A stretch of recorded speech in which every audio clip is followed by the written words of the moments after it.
right, so welcome back. So we are completely done with inventory. All right, so chapter 5 through 8, it was all inventory. So now we're going to be moving on to another realm where we're dealing with cash and what happens when sales happens and what happens when we basically what happens if we what happens to money eventually over time. So right now we're just going to focus on the first one, which is cash. What is the necessary cash that we need to have readily available on hand in order to operate our business? Okay. So first we're going to talk about what are the available options we have as a form of payment. So again, what is cash? Well, cash is our means in the United States to exchange for a good or service, right? We actually have a form of currency called the US dollar, of course, that we use strictly here in the United States. Now, of course, it's because it's the US dollar. We do not accept any other form of currencies. I know that we started using cryptocurrency, but right now it has decreased in value over time. And that's the same thing that the U.S. dollar does too. Is eventually with time it does lose value in regards to the dollar. Okay, but here in the United States, in order to exchange for goods and services, we use the U.S. dollar. Okay? Now, other forms of payments that we accept as well is going to be checks. Now, yes, nowadays it is not as common to use checks anymore because of the the availability of having phones and technology progressing. Right, it's much easier to pay with a phone instead of paying with writing out a check. It's very unlikely that anybody nowadays would carry an actual physical checkbook. Some people do. So, yes, a check is a legal form of payment, right? It's widely acceptable. And on top of that, second thing too is the business systems do use the check systems to go ahead and pay for purchases of goods and things like that.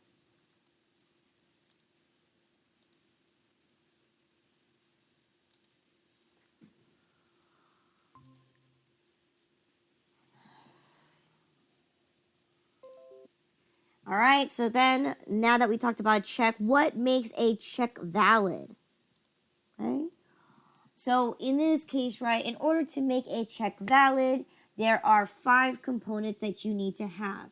Now, these checks you don't print them out yourself. They have to be on legal treasury paper, and these checks are once again they come from your bank institute, right? So again, there are 5 things that you need to have. Number 1 is the person that you're going to be paying, the name of the payee. Okay, and second thing is you need a date.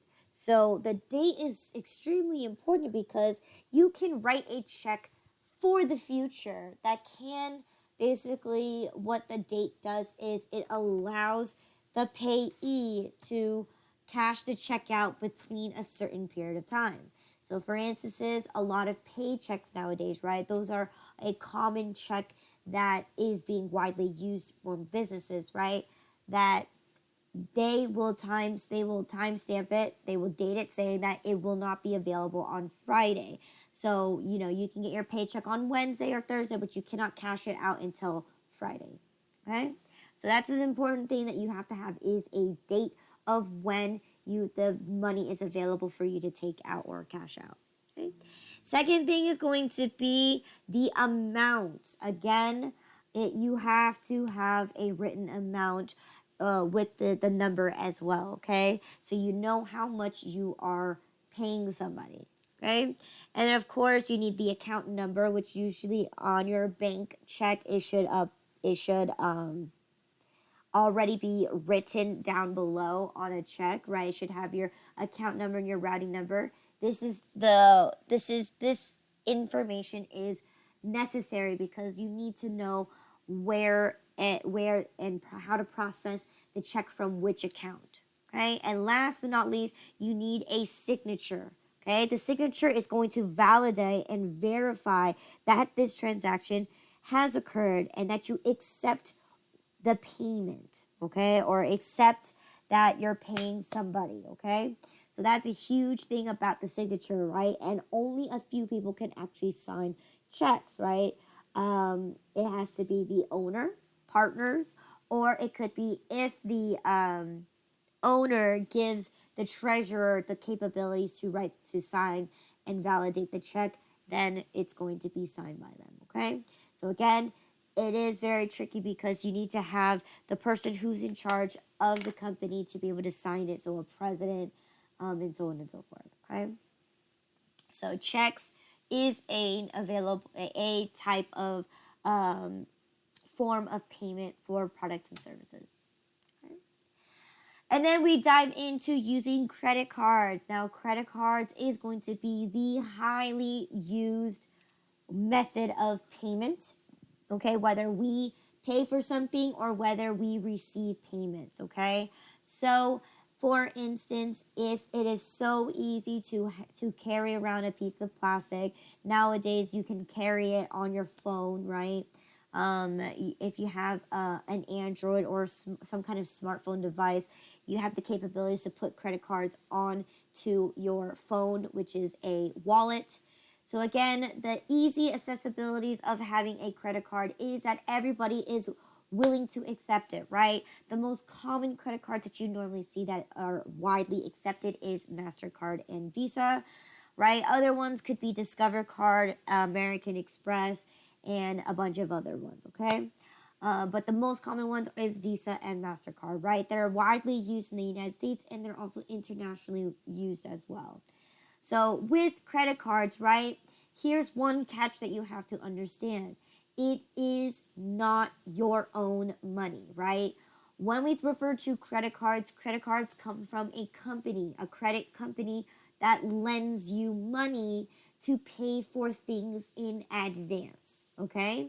And your job is to, once you charge that charge, right, you are responsible to pay that credit card company instead of the vendor that you're trying to buy stuff with. Your responsibility is to pay with these credit card companies. And of course, these credit card companies aren't just going to give you free cash for nothing. They're going to charge you interest, which collects over every single year on a month-to-month basis, okay? So again, credit cards are liabilities because they are not your money, but it is a credit card company that's allowing you to borrow the money. So in this case, you owe the credit card company the money, okay? Now that's if we are the credit card holder, but if we are accepting credit cards, right? Visa and MasterCard, because we are using them to collect the debt for us instead of us being responsible for keeping track of our customers' transactions and our customers and billing our customers, right? By allowing customers to pay with their credit cards, right? That means the credit card companies are going to take that debt collection off of our hands and be responsible to take the money from the customer, right? So we don't have to be responsible for keeping track of payments that haven't been made yet. The credit card companies are going to be handling that. However, because the credit card companies are going to be collecting the debt for us, there is a price that you have to pay. Now, most cases, it depends on how much of the product that you're selling. So again, for instance, anything that's below $10 is a flat rate, meaning it could be 50 cents overall charge, right? A convenience charge, right?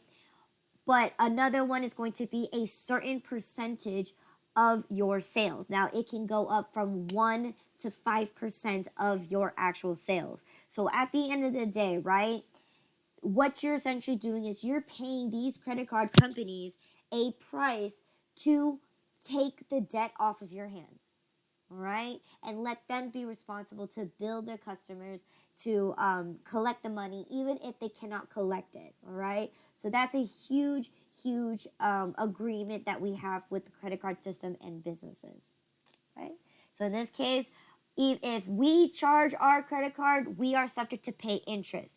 If we accept credit cards, we have to pay them a convenience of a portion of our sales to pay them off and keep everybody satisfied.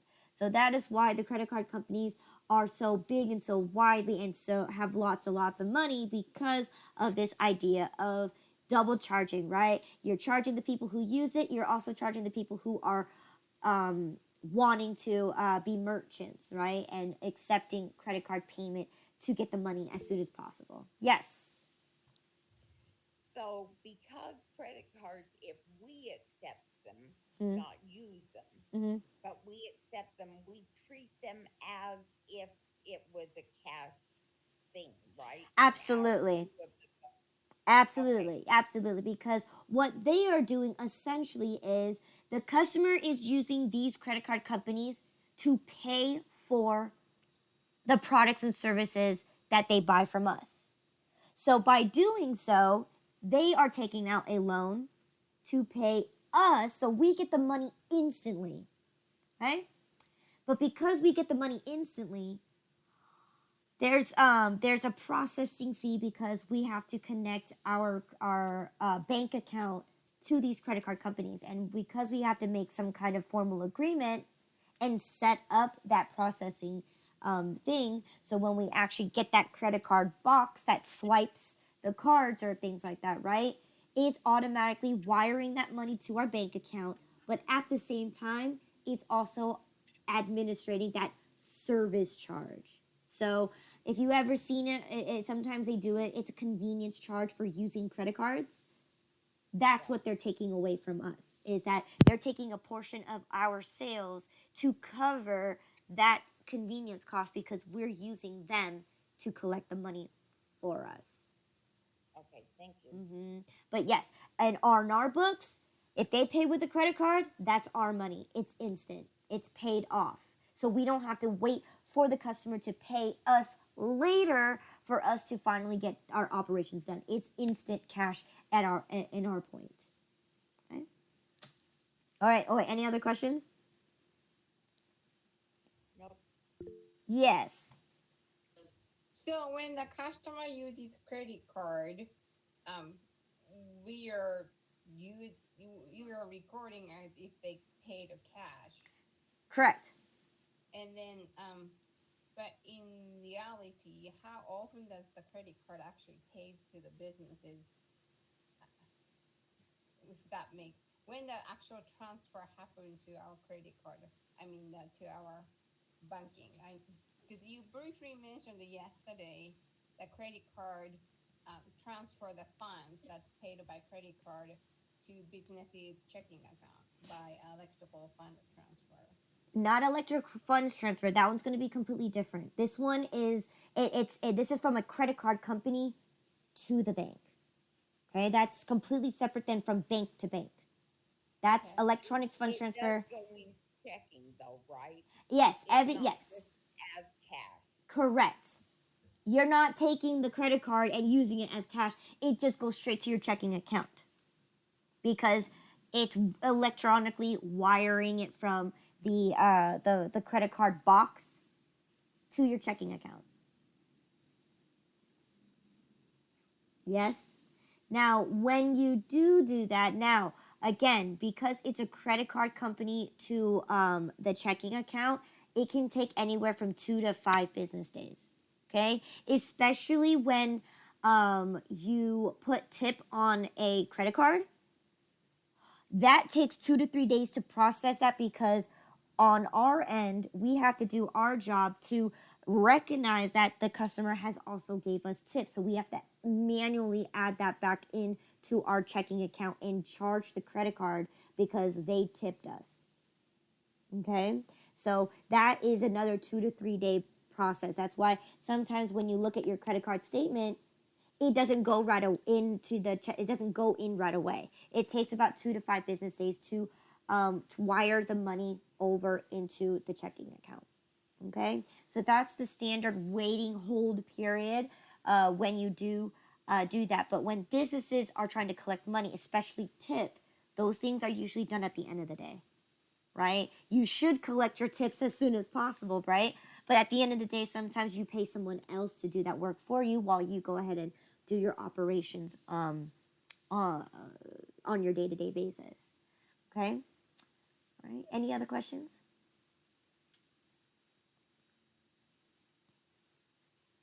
Okay. So then now, here is a really widely up and coming new source of transferring money here. This has been around for the last 10 years now. Zelle, which is the one that's approved by banks. Okay, so for instances, banks like Bank of America, Chase, Wells Fargo, they use Zelle to transfer from one bank account to another. Now, in this case, sometimes it's instant, sometimes it can take about two days, okay? Depending on, when in the point of time are you transferring the money. Like I said, sometimes it's instant, sometimes it's not. So this is going from one bank account to another. And especially when you have situations where you are utilizing one of these money transfers when you pay, other businesses such as, independent contractors. They say, oh, you want to pay me? I accept Zelle, or I accept XYZ. I accept Venmo, right? The other types of other electronic fund transfer accounts would be something like Venmo, Cash App, or like an actual direct deposit. Like you go to the bank, write a direct deposit slip, and then submit it, and it will directly deposit the money directly into the checking account. So yes, there is this way, and it is up and coming, and it is being widely used right now, just because if you're going from bank to bank transfers, you avoid that service charge that you have to pay. Now, that's only if those acceptable vendors accept these kinds of form of payments. Okay, so there is, I have been hearing that now that a lot of businesses are using Zelle to transfer from bank to bank, because of that reason being so, right, they are actually going to start charging that convenience fee now because, that means, instead of getting a credit card and doing that, right, they bypass that extra charge and they take the profits 100%. And in this case, we're in a world where everybody wants a piece of the money. So in this case, they're trying to enforce that if you use Zelle or things like Cash App or Venmo, they're going to charge you a convenience fee if you are an actual business. But if you're just transferring from friend to friend, then it's free. Okay. All right. Any questions in regards to electronics funds transfers? Okay. Short for this is EFT, which is very, very commonly used, especially when we take a look at businesses that accept payments online, right? That's an electronics funds transfer. Okay. Now that we got to talk about and explore about all of the means of us having some kind of source of income, whether we accept all of those kind of payments or if we use all those kind of payments, right? Here is something that we can use in a means to be able to operate our business, and that's going to be a petty cash fund. Okay. So what is a petty cash fund?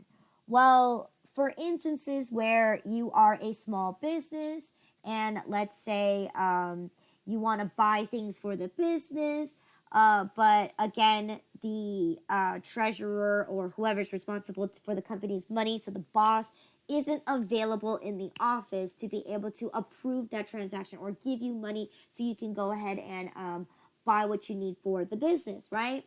In that kind of circumstances, that's where you will need a petty cash drawer.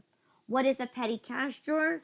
It is literally a lockbox with cash in it that is readily as easy available and accessible for minor business expenses, right?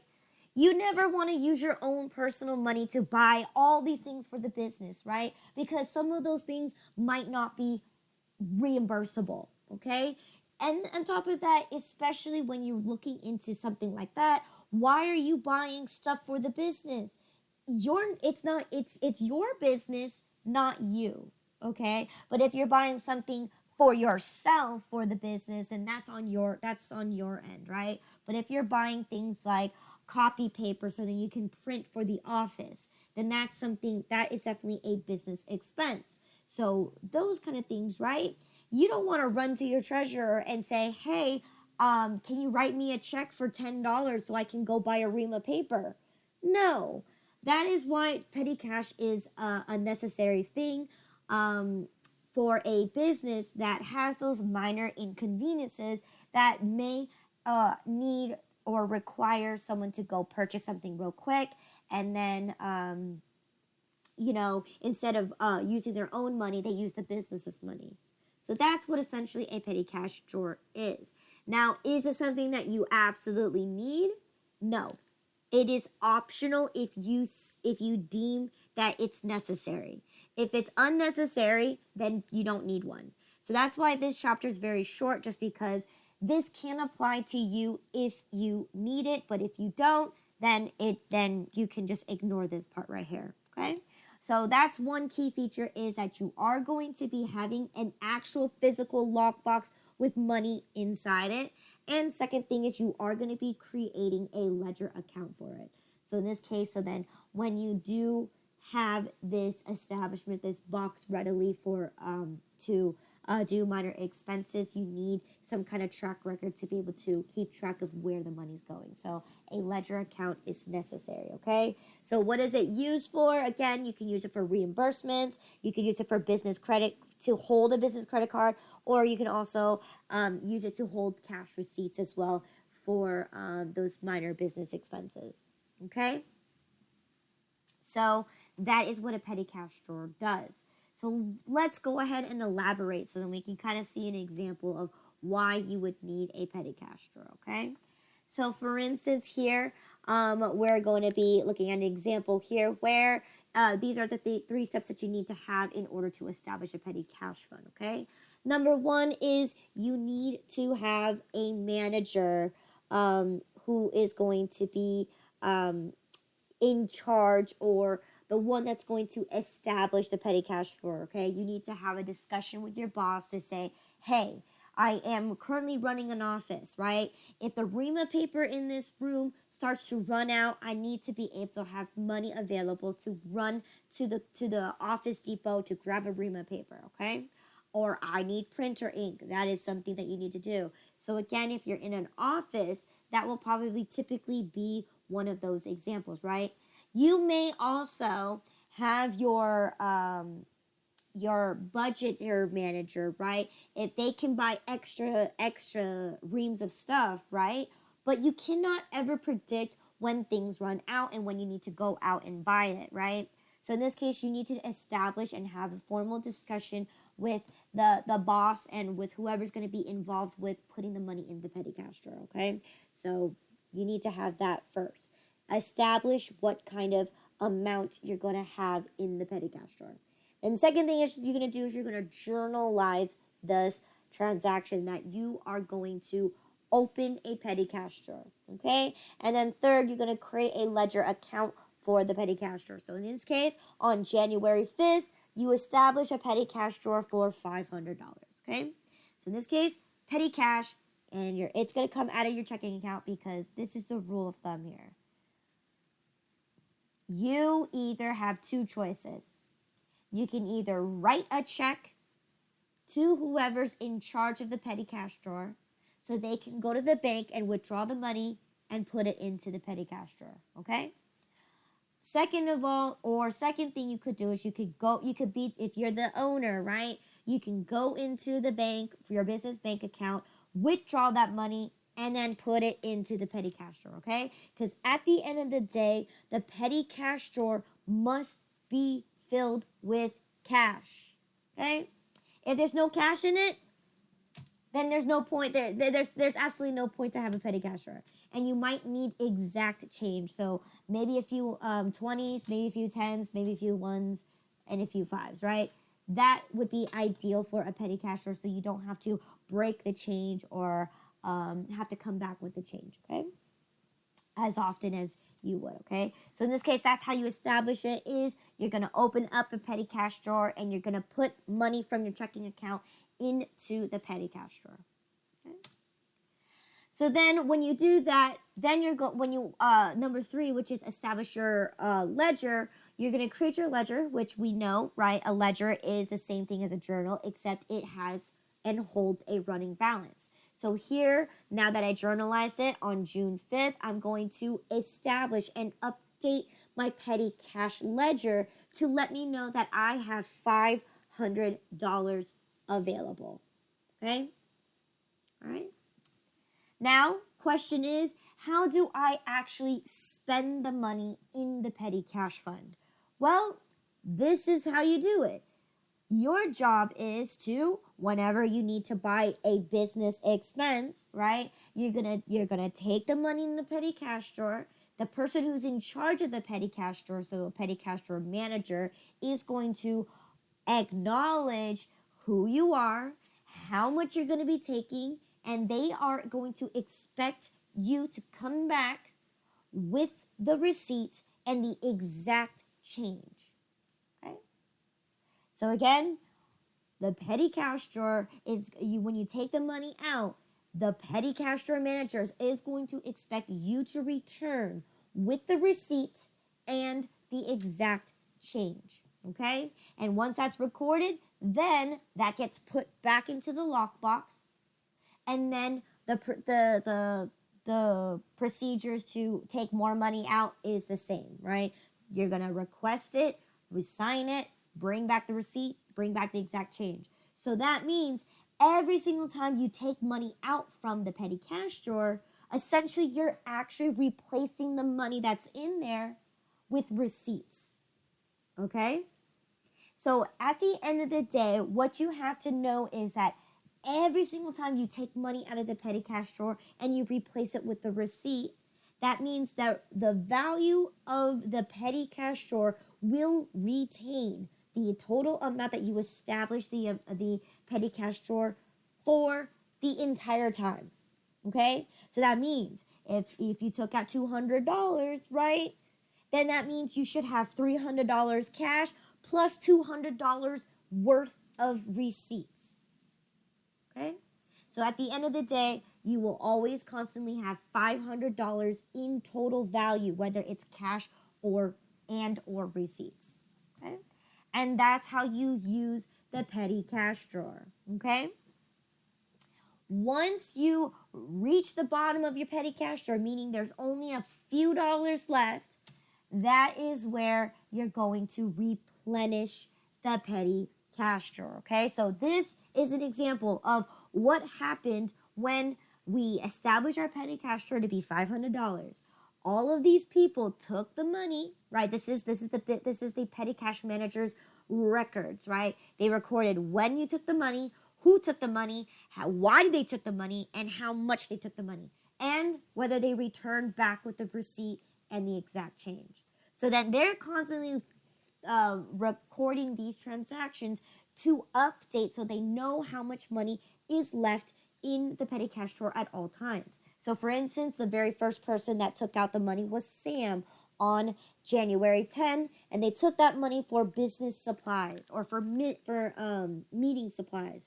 Okay, maybe they need paper and a pen or something. Maybe they need something like that. So they purchased meeting supplies and they took $25 out from the petty cash drawer and came back with the receipt of $23.85 with the exact change of $1.15. So that means how much is actually left in my petty cash drawer. In this case, I now have $476.15 worth of actual physical cash in my petty cash drawer.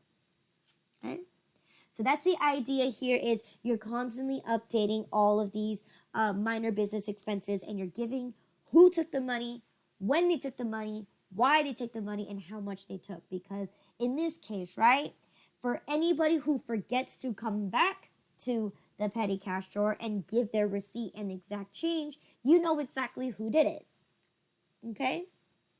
So, with that being said, it is actually everybody's responsibility if you are going to be using the petty cash drawer, okay? So at the end of January, right, January 31st, you have a total of $443.18 worth of receipts and a total of $56.82 worth of cash left.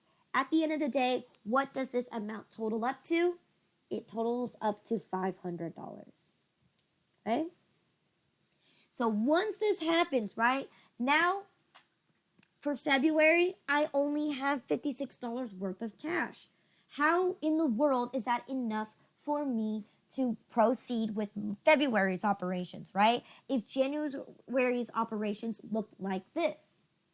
So what am I going to do? How do I replenish the petty cash drawer? So that's where we're going to go ahead and see. Well, how do I replenish it? Well, if I know for a fact that I have $56.82 of actual cash left and I spent $443.18, then that's the exact amount that I'm going to put back into the petty cash drawer. I'm going to write a check out for $443.18 because what happens when you put this money back in there? Plus the $56 that you have left remaining, you're going to get your petty cash back to $500. And that's why it's important to establish a certain amount first so you know how much money you're constantly going to be needing to be in your petty cash drawer at all times. Okay? And then what do I do here? Well, because the petty cash drawer, since that thing is recording all of the receipts, we never recorded in our books. So when we replenish them, what we're actually doing is we're taking the receipts, we're organizing them based on what kind of expense there are, and we're trading in those receipts for cash. All right, and that's how you replenish the petty cash drawer is, okay, I have $23.85 worth of business expense. Okay, there's $23.85 in cash. All right, so we're taking all of the receipts and their grand totals and we're converting them and basically cashing them out for cash. Okay, and we're going to write a check out once again because whoever is in charge of the petty cash drawer is going to go run to the bank because they need the exact change. They need 18 cents worth of change. Okay? They're going to go to the bank, go inside, and get that exact change. So they take that amount and they put it back into the petty cash drawer. Right? Any questions in regards to the petty cash drawer?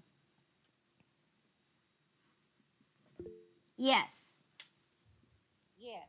Up at the top it says, do not record transactions directly out of petty cash account.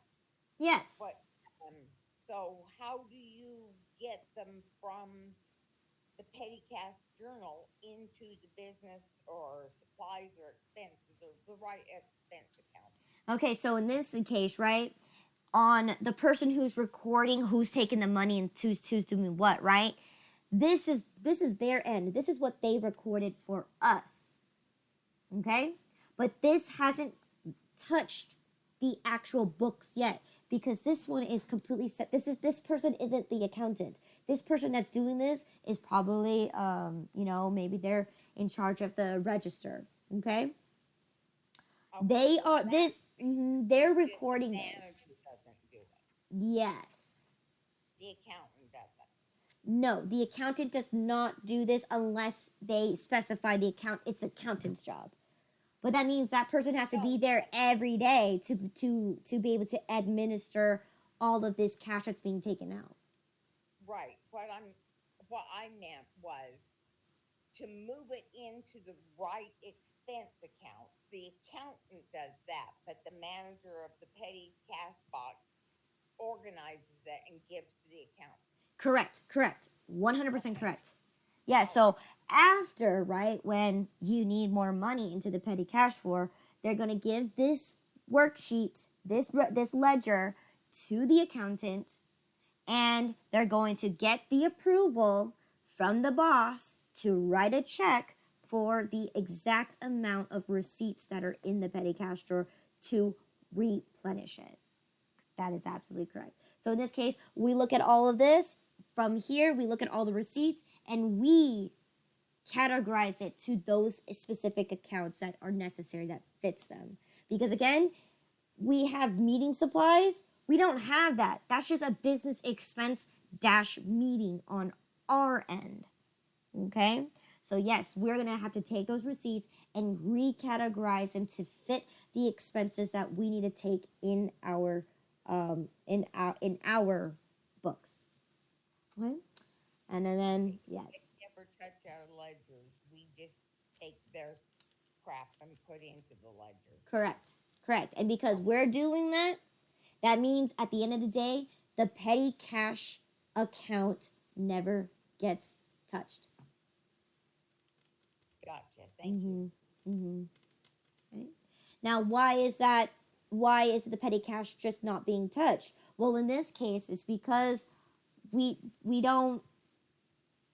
The petty cash drawer does not fluctuate in value. Okay, because if we do touch that petty cash account, then we have to adjust it every single time to make sure there's enough money to be in there at all times. Now, yes, you can do it, especially for QuickBooks, right? With QuickBooks, you have to actually take it out of petty cash. There is no other account that you could utilize and then update it later, okay? So in this case, for petty cash, manually, you would have to take it out of the petty cash drawer and then just add it back in. But that means you need to keep in mind how much should your petty cash be at all times. But for this accounting, right, because this is a separate cash bank that is separate from our books, when we finally reach the end and we have to record all of the expenses that did happen, then that is where we replenish our petty cash drawer by putting the money back into the petty cash. But we're not actually using the petty cash, right? Because we're taking the receipts and we're converting them into cash, right? So then what happens to the petty cash drawer? Well, at the end of the day, right?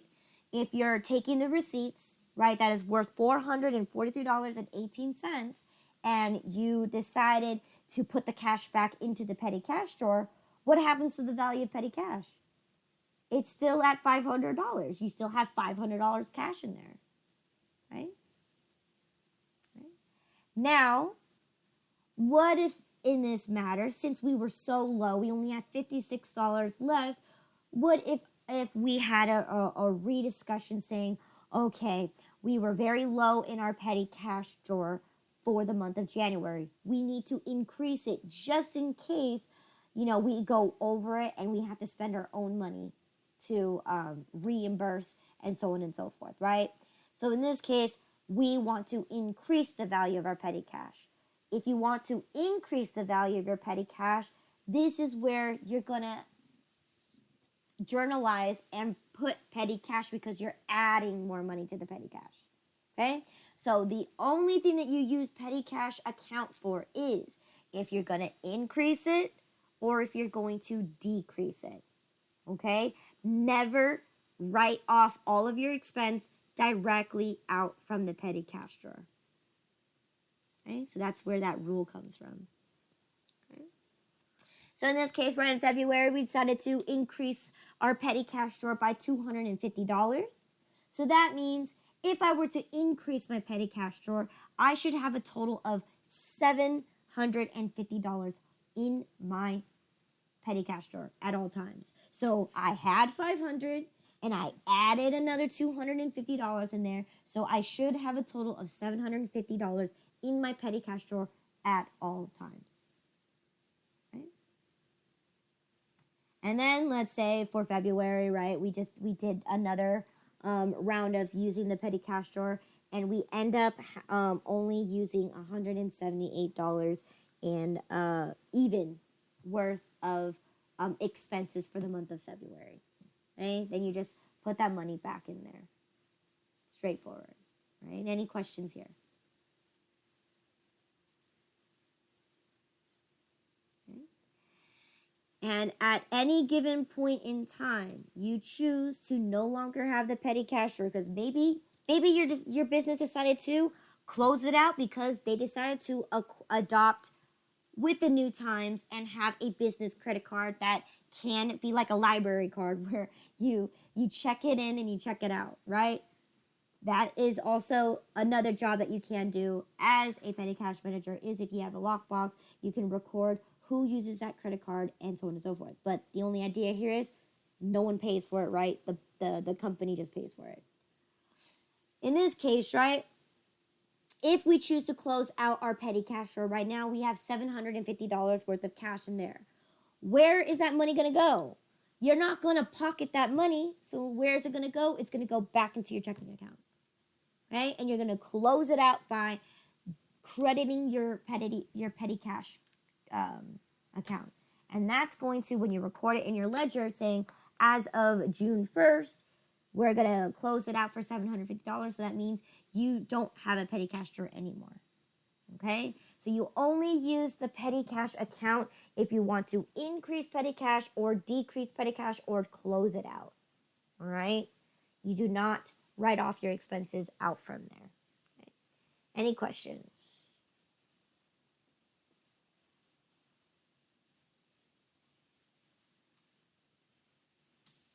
Okay.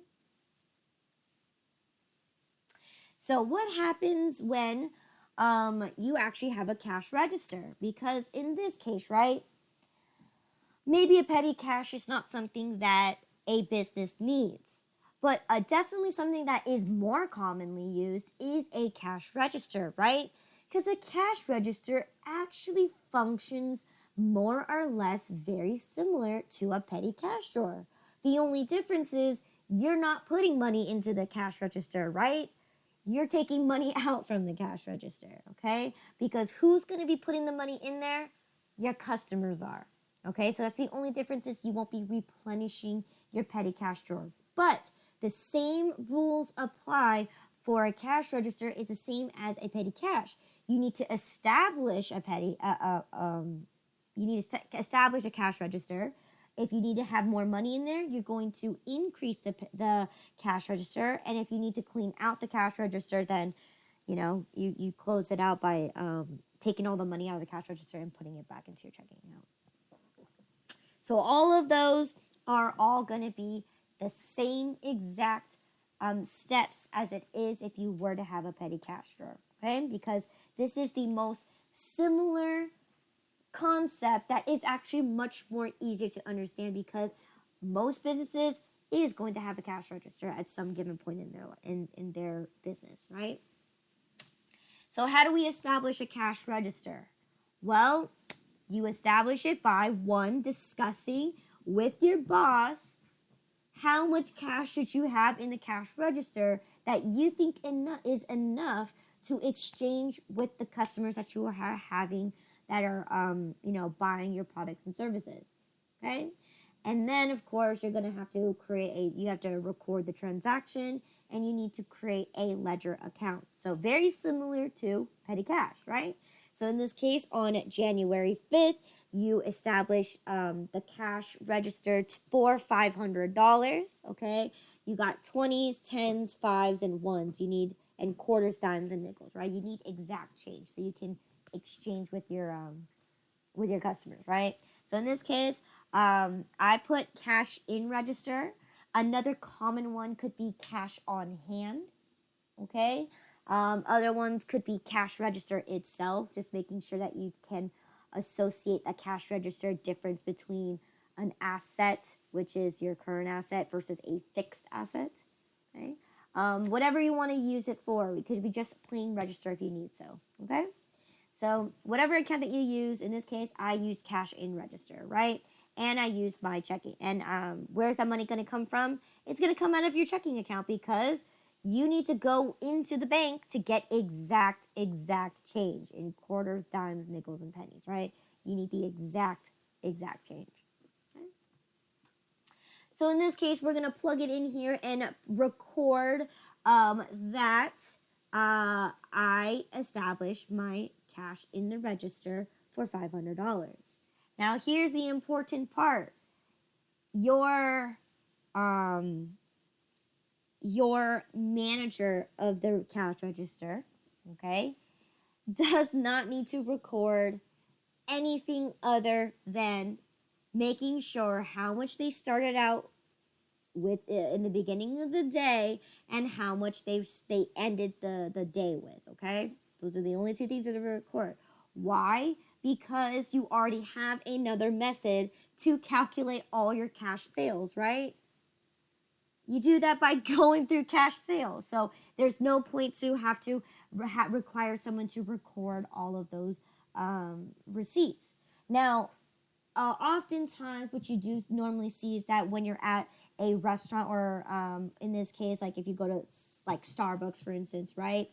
They keep their cash receipts separate from their credit receipts. So if they charge on an account, charge with their credit card, it's a completely separate receipt. But everything other that has to do with the cash register, they keep it in a different pile, right? A lot of the times you see them have it in that stack in front of them. They just put the receipt on there.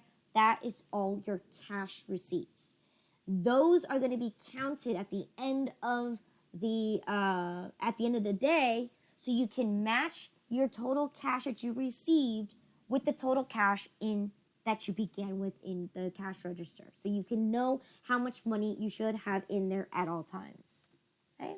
So once again, how do you spend the cash register? Simple. When a customer comes in and buys a product for you, they're obviously going to give you cash.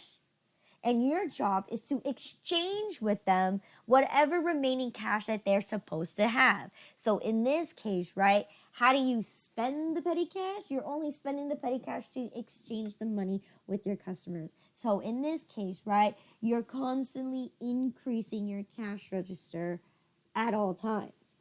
Okay? All right, and like I mentioned before, you're going to have separate receipts. So then when you do calculate all of those receipts and then calculate all the money that's in the register, they should match at one point. Okay? So again, how do you replenish it? So how do you replenish it? In this case, there is no journal necessary, but this is the process, right? You're going to have, at the end of the day, right, you're going to count all the number of receipts that you've sold with cash, right? You're going to also, right, before you open up your business, count all the money in the cash register to begin with so you know exactly how much you started out with. Most cases, because we establish a limit, right? We should have $500 in cash at all times when we begin our business or when we begin opening our store. So if it's not 500, then you need to adjust it to make it 500. Right? Now, of course, when you do have that, right, and you calculate your total cash that's in the register, your total cash in your register should be the total amount of sales of your receipts plus what you began with. And if it equals out, then you are done with the day and you had just basically take the extra money and deposit that extra money to the bank. Because again, you're not going to leave $1,000 worth of sales in cash in your register, right? Because then that gives you more opportunity to get robbed at one given point in time, and all the money in your cash register is gone. So in this case, best rule of thumb is as soon as the day ends, you should take your duties to go to the bank and deposit all the extra money that you earned from that day, and leaving a total of $500 so you can start the next day. That's how the cash register works here. So no need to replenish it because you're constantly receiving money, not losing money. Okay? Any questions here?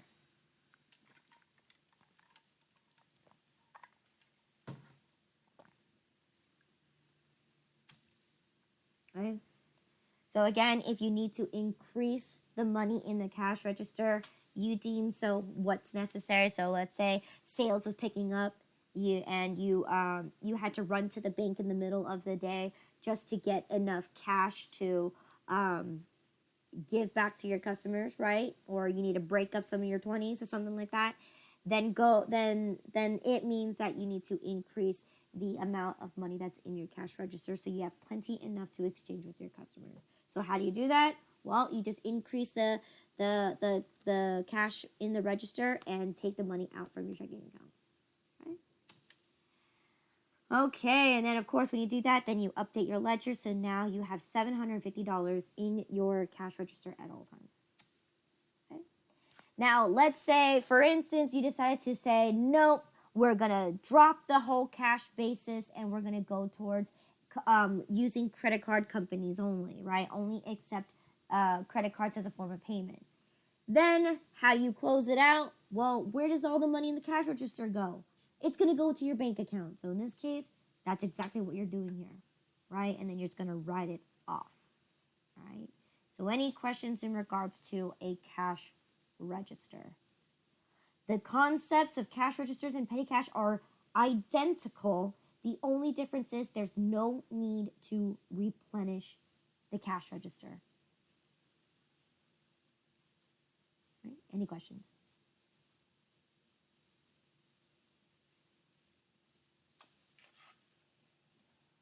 Okay. So now, right, after talking about having petty cash, right, another alternative is using a business credit card. So what is the great thing about business credit card is it makes it much more easier to use, and you don't have to actually use physical cash because, again, cash is very dangerous, especially in a setting where you have a very high risk of someone opening the register and taking all the cash, right? So in this case, a business credit card could definitely be much more easier because, again, whoever's having the business credit card in their hands, they can authorize the payments and so on and so forth. The owner of the card or owner of the business can authorize who can use a business credit card, right? Sometimes, oftentimes when you do get a business credit card, you have two of them, one with the actual person who owns the business is names on it, and then the other one is just the business name, okay? So that means you can authorize someone to use the business credit card without having to sign it because you're the boss, okay? So in this case, right, a business credit card is one of those things that are just more easy and user friendly because in this case, right, you do not need to keep track of this business credit card because the accountant will do it on their end, because the only responsibility that they have to do is just pay for the credit card. And then every time you use your credit card, those expenses are recognized immediately, okay? Not like petty cash where you have to wait till the end of the month or when you're low in your petty cash drawer to recognize those expenses. These expenses are recognized immediately, okay? So as far as establishing, of course, you can't establish it. And there is no need to increase or decrease it because you're not the one that's in control of that.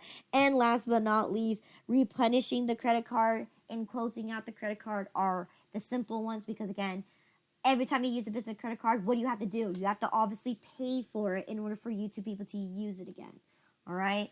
So let's go ahead and take a look at the establishment of how we would use a business credit card for our company, okay? So again, how would you do that? By establishing it. You do not establish that. Whoever is the credit card company is going to establish that credit limit for you. All you're going to do here is you can't record it because the huge thing about the difference between a petty cash drawer and a credit card is one is something that you actually own while the other is you borrowing money. So in this case, if you record that you have a credit card for $10,000, that means you just took the $10,000 loan. However, that's not how a credit card works. A credit card tells you you have $10,000 credit limit that you can use and borrow. And what you do is you take that card and you swipe, swipe, swipe, and then build the credit from there. Okay? So in this case, you do not need to journalize a transaction, especially when you receive your credit card. And all the establishment, all of that is all going to be when you receive that card in the mail and you open it up and you activate it. Okay? You do not need to journalize because in this case, a credit card limit is not something that you spent already. It's a condition, right? It gives you a maximum amount you can spend, but the idea is you need to spend it in order to record it. So in this case, I received a credit card company. We got approved for $500. So in this case, that's all I have to do is just recognize, okay, I have a credit card limit. Now, this information is definitely necessary because not only do you get the credit card information, you also get the details on how much interest you're going to be charged, when you're going to be charged, what dates you're going to be that your bills are going to be due. All of that information is going to be pertinent for you to put in the notes to the financial statements. Okay? Because even though you're not charging your card, at least that's information about the credit card in case you do use it. Okay? So that one right there. So again, you do not journalize it just because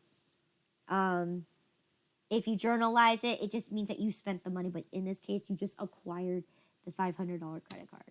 Okay? So then, how do you use it? Well, again, so you still have the ledger account that you have to create for your credit card, but you don't update it anything because you haven't done a transaction yet. So how do you spend your credit card? Easy. You buy something, you give the credit card, and you charge it. They give you the card back, and that is it. Okay? So in this case, right, if you have your banking system application, you can actually track your credit card purchases and things like that, right? But only the owner itself and the accountant or the treasurer who can have access to that information, right? Not everybody can. So in this case, right, that's how you know when a transaction goes through is because when you charge it on a credit card, what happens? You're going to get a receipt. And where does that receipt go to? The accountant. Okay?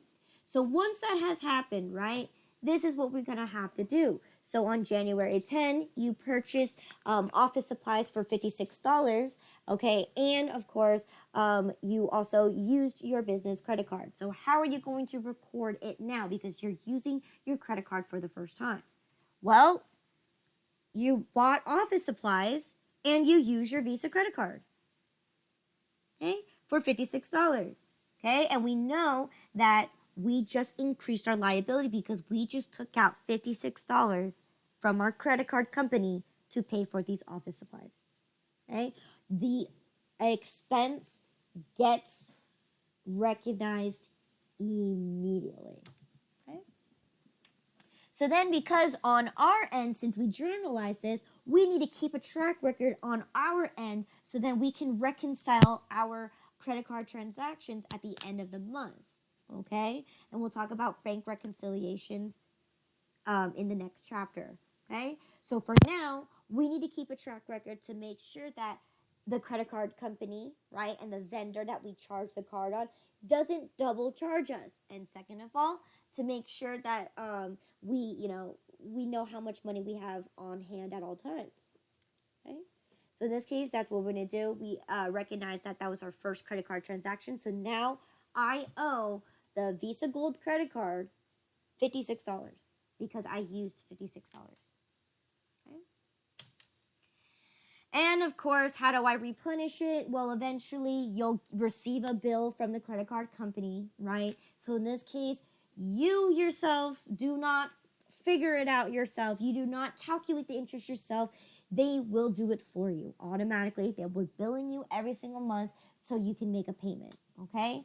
Now, in this case, right, a typical credit card company or credit card statement is going to have your current balance, the amount that you have available to spend, and then, of course, it's also going to include the interest that you agreed on when using that credit card. So, for instance, this one is using an 18% interest, and since this is going to be one of those instances where it's compounded every single month based on the amount that you owe, it's being calculated every single time.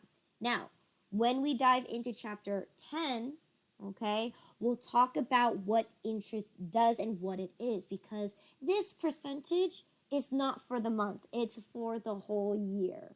So again, we'll talk about how to calculate that later on. But in this case, they charged me total of $2.63 worth of interest, and they'll give you your statement balance. And how do you replenish it? You just simply pay for the credit card. Very straightforward, this one, okay? You need to pay your credit card so then your credit card has money to continue to keep spending, okay? Very similar to a petty cash drawer. You can't use the money in the petty cash drawer if there's nothing in there. How do you replenish it? You need to put money in there so then you can go ahead and use it, okay? Same idea with the credit card. Same, think of it like a prepaid account. You have $5 to begin with, you spend all of it. How do you put money back on there? You pay for it, and now you can continue to keep using it. Okay? Any questions in regards to a credit card?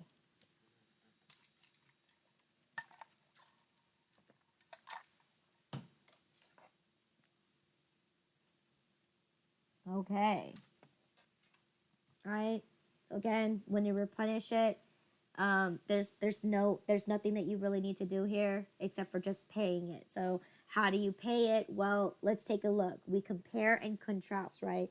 This is how much we owe. We owe $175.30. However, we were also including the $2 interest, right? Because on my statement says we owe $177.93. So because that $2 extra comes from interest, that's where we're going to go ahead and also have a interest payable or interest expense, to pay for the interest that we agreed to, because again, we borrowed a certain amount of money. The company is going to charge us for extra for the convenience of using that money, which is called interest. So in this case, how do we pay for my credit card or replenish it? You're going to pay for whatever the account balance is. Now, you don't have to pay for all of it. That's the great thing about having a credit card is you have a minimum payment that you can pay the minimum for. However, when you do pay for the minimum, which we'll talk about in the next chapter there, you pay for the interest first, and then the rest goes to the principal. Okay? So this is how you pay off your credit card. Okay? Is you're going to pay for what you owe plus the addition of interest, and you're going to write a check for the grand total amount. Okay? So then when you write it off your books, it's zero now. Okay? How do you increase or close out your credit card? Well, straightforward. You are not going to be increasing it. You're going to be calling your credit card company to increase your credit limit. And if you get approved, then you get approved. But there's no entry that you need to do here. How do you close out your credit card? Straightforward. You pay it all off and don't ever use it. And then call the credit card company to close it out. No journal necessary. Okay?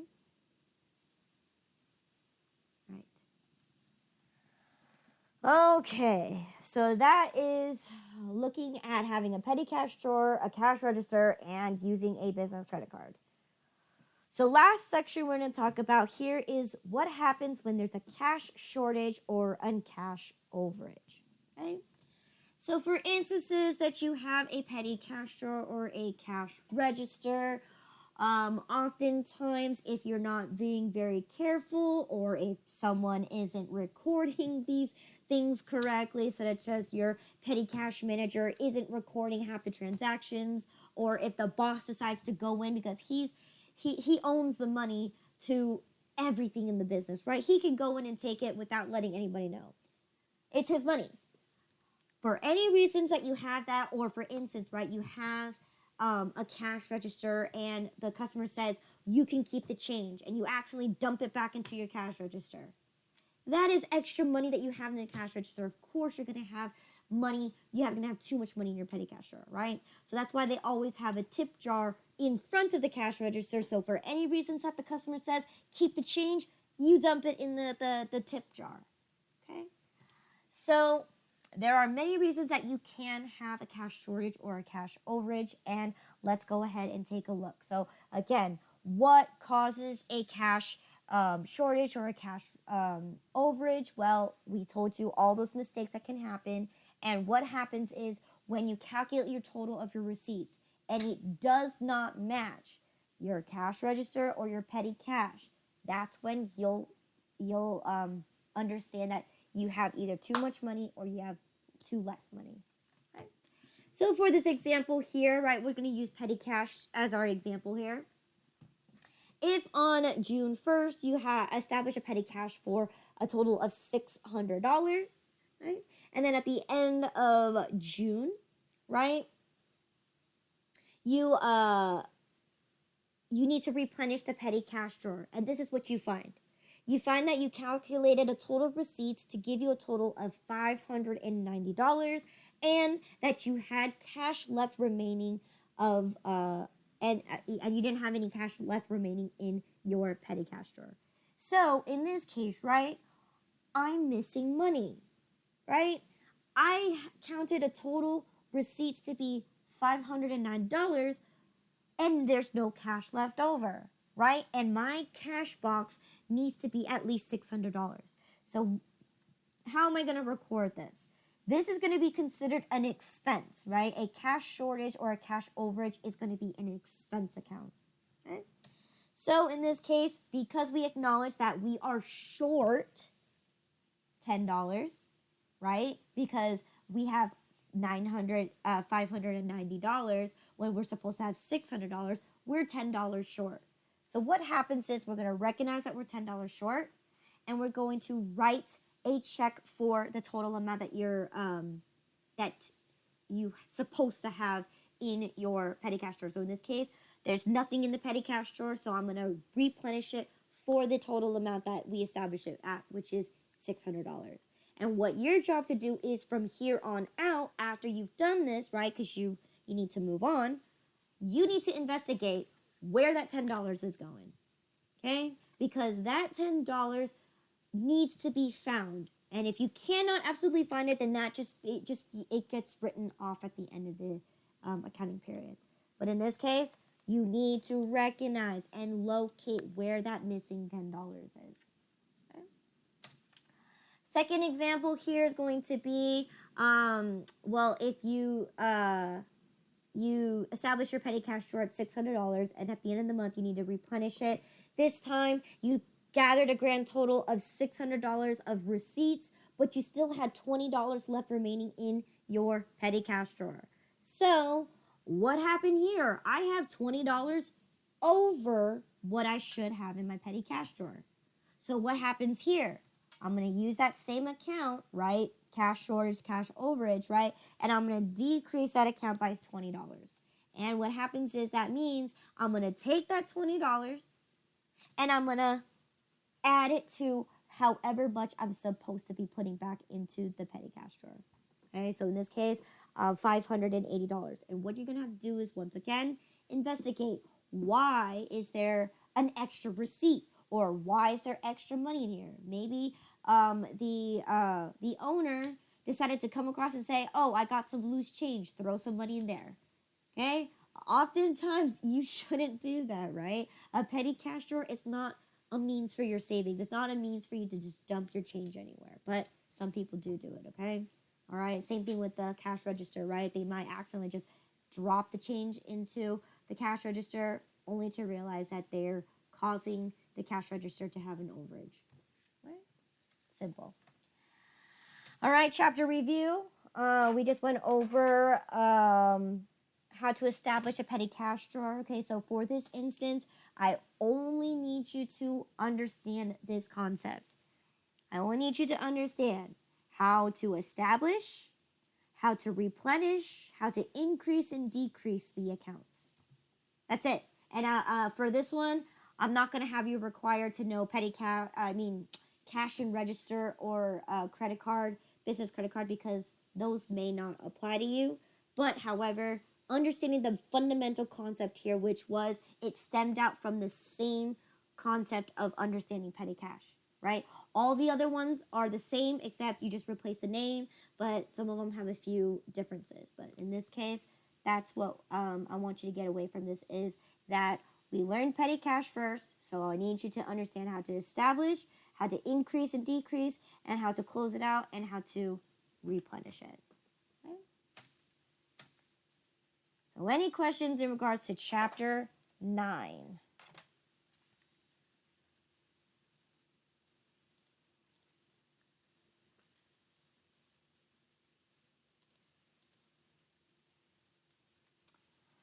Okay, so let's go ahead and do the chapter 9 petty cash exercises now, okay? So, question number 1 through 3 are related, okay? So, question number 1, on January 10, you decided to establish a petty cash fund for a total of $250. Journalize.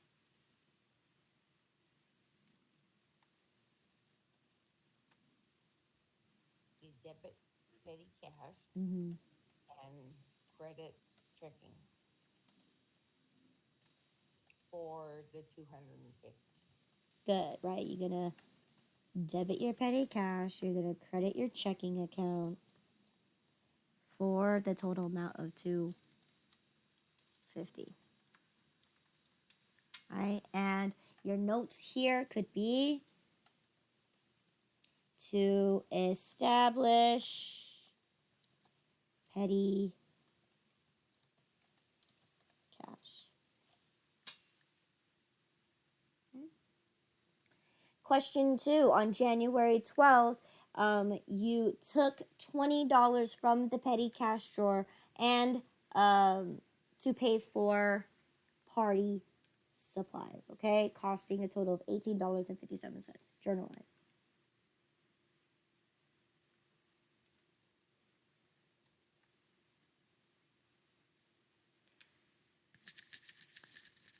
Well, first of all, generally, until we have to replenish, we don't journalize, correct? Excellent. Yes. No entry because we won't recognize it until we replenish our petty cash drawer. That is correct. And when do you replenish the petty cash drawer? When it's low and you need the money, okay?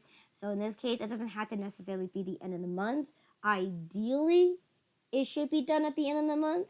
But if you're in the middle of the month and you're running out of money, you need to talk to your boss or talk to the treasurer to go ahead and up that petty cash drawer so you have enough money for the next expenses. So in this case, yes, so you only do it when you replenish the petty cash drawer. So no journal necessary. Okay. Number 3, on January 31st, you counted a total receipts in the amount of $179.65, and you have a remaining cash of $70.35. Replenish the petty cash fund. Assume that the receipts were for business expenses. Okay, so in this case, it's January 31st. So you debit business expense for the 179.65, and you credit checking for the 179.65, and we don't have to do anything with the cash, right? Because we don't journalize anything in petty cash. Correct. Correct. So in this case, we just take the money that's in the petty, we take the receipts that are in the petty cash drawer. We count them up. It's right now $179.65. We replace those receipts with the cash, right? Or we write a check out, the person goes to the bank and gets the cash, right? Exact change. And they take that money and they put it back into the petty cash drawer. So that means, no, we do not touch the petty cash drawer at any given moment in time unless you are increasing, decreasing, or closing it out. Okay? So in this case, that's exactly correct. How do you replenish it? Well, right now we're just taking the receipts and we're converting them into cash and putting the money back into the petty cash drawer. Right? And again, you could write to replenish. Right? To replenish petty cash fund. Okay. All right, so assume questions 4 through 6 are not related to the previous questions. So that means question number 4, okay, on February 1st, you decided to establish your cash register for $500.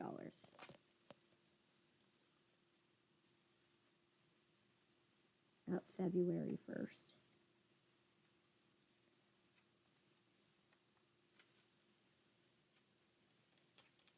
Okay, so you decided to establish your cash register for $500. Somebody else's turn.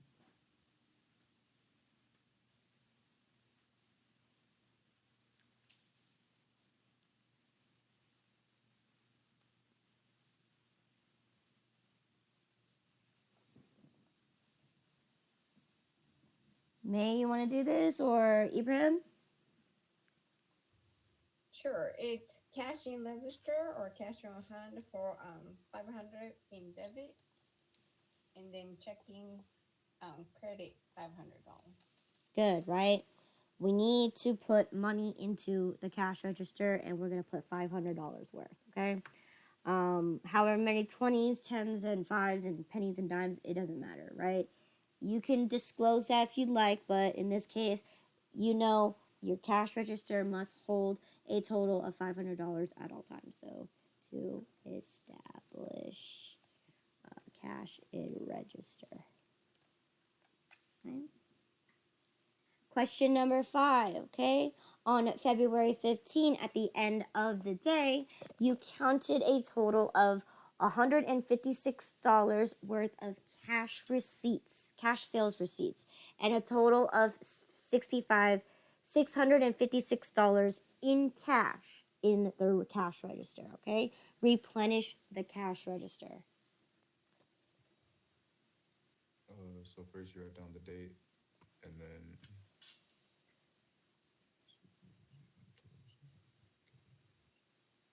so you write 400, not 400, 500. No, first you write the description. You write that you took out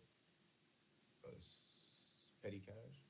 Okay, so this isn't a petty cash, right? This is a cash register.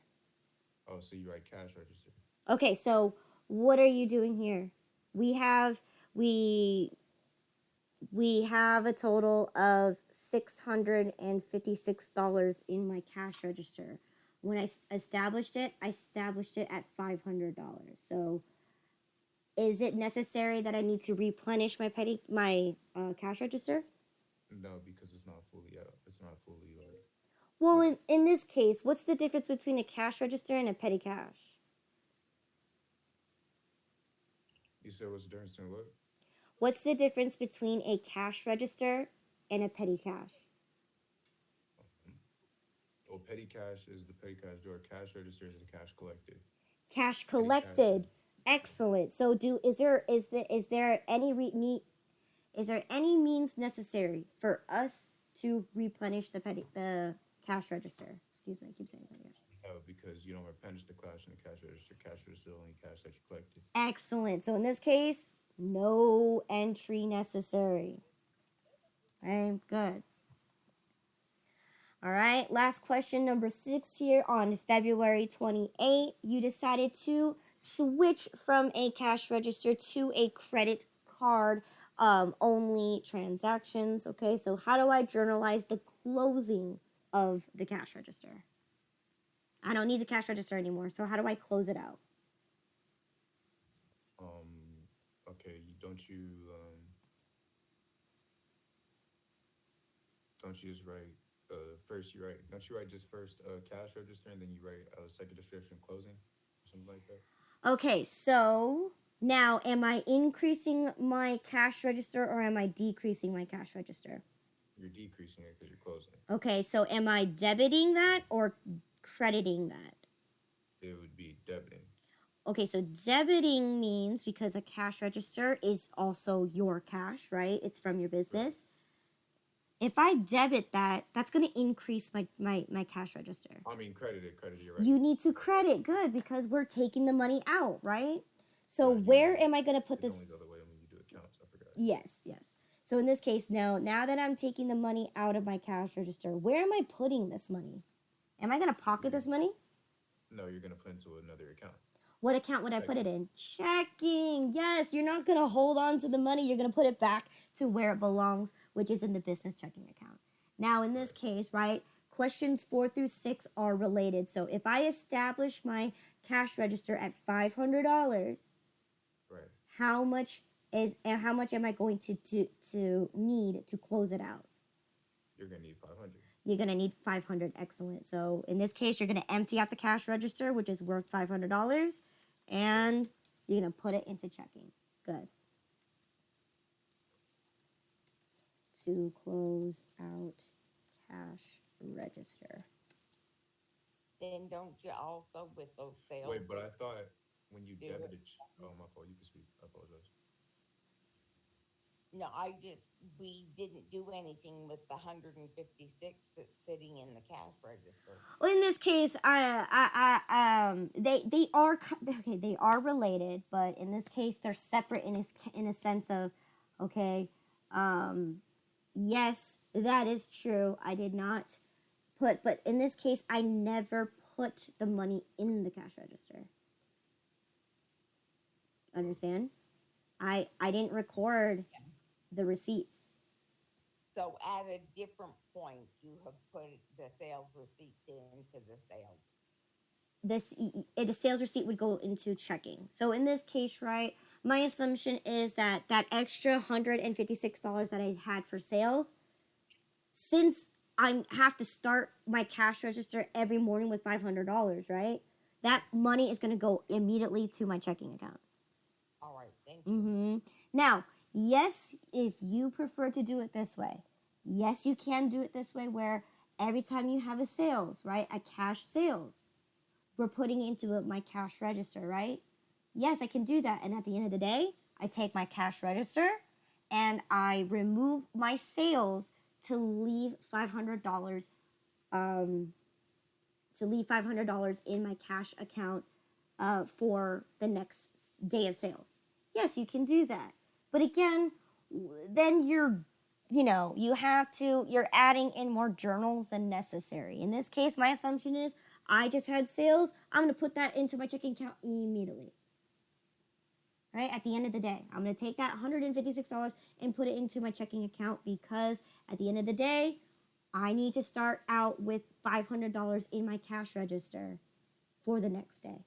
So in this case, that is what my assumption is. Again, I'm not looking into very, very specific details here. I'm just looking for very general concepts. That makes sense. Thanks.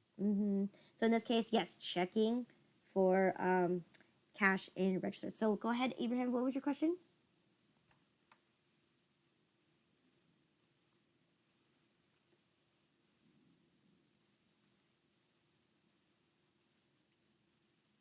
Did you have a question? Oh yeah, I just wanted to. So I thought when you debit a checking account, that decreases it, and when you credit it, it increases it. So in this case, when you're following the rules of the debit and credit system, are you adding money to your checking account or are you decreasing the money in your checking account? That's how you have to figure out, Are you going to debit or credit? Now, how we increase our assets is by debiting, okay? And then in order to decrease, let's say I'm paying something out, I'm paying for something using my checking account, I'm decreasing my money. So in this case, by using the accounting model, right? How do I decrease my assets? I would have to credit my account. Yes. Okay. Yeah. So And is it the same exact way with cash or the opposite with cash, or just it's the same with both? since cash is also an asset, it just depends on what the transaction is. Are you collecting money or are you spending money? You're well, no, you're spending money because you take it out the Yes. thing. In this case, in this case, right, I'm Oh no, emptying cash out is my yeah, cash register, yeah. right? So I'm And normally, decreasing my cash account. But where am I putting the money? Well, I'm going to put it in my checking account. So that means I'm going to increase my checking account. So that needs to be a debit. okay.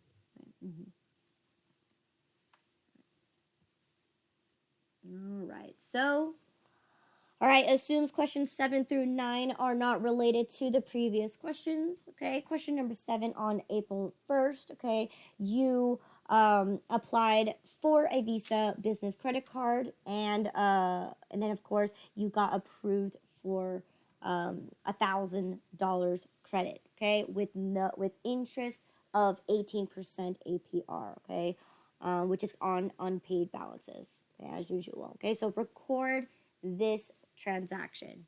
So I just received a business credit card. So how do I record this into my books? No entry because we just got the card. Yes. Excellent, right? We just established what the credit limit is. But if you record it, that means you took the loan right away and you're going to spend it.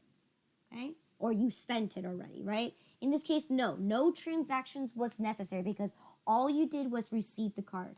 Was there an actual business transaction? Maybe that's a better way to understand it, right? Did I actually spend money on that credit card? No, I didn't buy anything. All I did was accept and got it in the mail. And I now have a credit card and I understand what are the what are the extra responsibilities I have to pay for this credit card, which is the 18% interest. Right? So no transaction necessary. Right? Number 8, on April 10, okay, you purchase office supplies for $56.85 and you used the business credit card, okay, to pay for this purchase. So let's go ahead and record this transaction. So how would I record this transaction on April 10? We debit the office supplies. Because we made a purchase, right?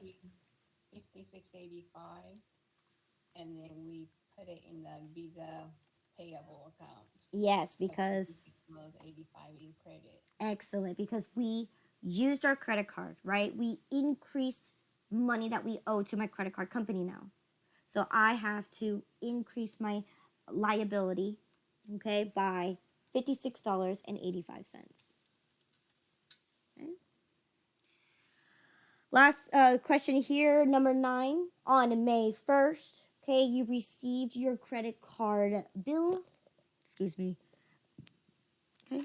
And of course, you have purchased a total of $568.49 and the interest of $8.53, which is totaling up to a grand total that you owe on the statement balance of a total of $577.02.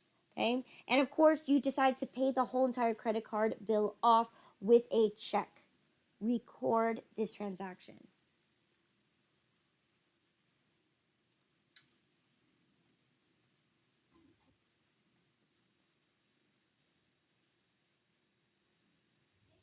So we debit the Visa payable for $577.02.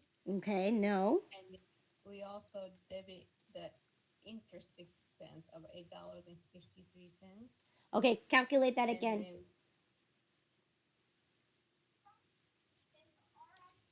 So in this case, right? Oh, you debited for 568 because we don't. We don't calculate the interest yet, right? Correct, because the interest is separate from the credit card that you borrowed, right? This is how much money Okay. you borrowed. The interest is separate. Okay. So in So this you put case, Visa, 568.49. yes, good. So in this case, we're paying off what we owe, so we're going to decrease my liability by $568.49. Okay? And And then, then the line under that, you write interest. yes, and then we also have to include our interest expense because, go ahead. So you do debit eight. No, you're crediting. No, you're debiting. Yeah, you debit it. So you put 853 in debit. Yes, so in this case, why do we debit? Is because the rules of the accounting model, right, says that expenses are normally debited. Right. Okay, so in this case, I increase my expense, not lower my expense. Right. Okay, so in this case, I'm increasing it by $8.53. So that means, what is my grand total check that I'm going to be writing out? 577.02. Yes, right? And if You you use, credit that because you're writing. Wait. Yeah, because you're decreasing it. we're decreasing my checking account, right? I'm paying for something. Correct. So in this case, that's correct. That I'm going to pay off $577.02, which includes my statement balance plus my interest, okay? We have to associate them as two separate things because one of them, you're actually paying for what you actually borrowed, and the other one is what the agreement terms were for borrowing that money. So this is extra. This is the convenience fee that the credit card companies put on you for borrowing that money, okay? Which is already pre-calculated for you again. It's going to be on the statement that you receive. You don't need to calculate yourself, okay? But in chapter 10, I'm going to show you where that number comes from, okay? Excellent. All right. Two more questions here. Number 10, if you have established a petty cash fund to be a total of $200, and at the end of the month you calculated all the total of the receipts to be $155.20 and cash to give you a total of $50, you have a blank in your petty cash. An overage. Let's see. So if you have $155.20 and you have $50 left over, you have $205.20. So yes, you have an overage. Okay. And then last question 11 here. If you have established a petty cash drawer for a total of $200 and at the end of the month you calculated a grand total of receipts to be $150.54 and cash to be $24.46, you have a blank in your petty cash. Shortage. Yes, because in this case, let's calculate it, right? 150, 50, 20, 150, 54 plus $24.46 is going to give you 160. I mean, yeah, no, 170. yes, 160, when we're supposed to have $200. So in this case, you are in shortage. Okay? Excellent. All right. So let's go ahead and stop here for the break.